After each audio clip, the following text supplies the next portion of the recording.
بسم اللہ الرحمن الرحیم۔ السلام علیکم۔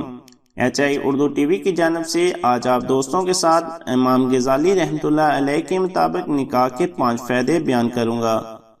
پہلا فائدہ اولاد ہے۔ اولاد کے سبب دعا حاصل ہوتی ہے۔ باپ کی موت کے بعد اولاد کی دعا برابر جاری رہتی ہے۔ دوسرا فائدہ نکاح میں یہ ہے کہ آدمی اپنے دین کی حفاظت کرتا ہے اور شہوت جو ہتھیار ہے شیطان کا اسے اپنے سے دور کرتا ہے۔ اس لیے نبی کریم صلی اللہ علیہ وسلم نے ارشاد فرمایا، جس نے نکاح کیا اس نے اپنے آدھے دین کو حفاظت میں کر لیا۔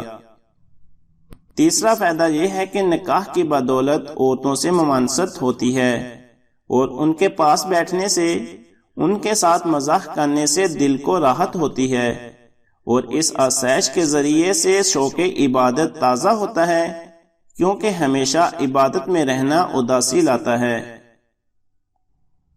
چوتھا فائدہ یہ ہے کہ عورت گھر کی غمخواری کرتی ہے۔ کھانا پکانا، برتن دھونا، جھاڑو دینا ایسے کاموں کے لیے کفایت کرتی ہے۔ اگر مرد ایسے کاموں میں مشغول ہوگا تو علم و عمل اور عبادت سے محروم رہے گا۔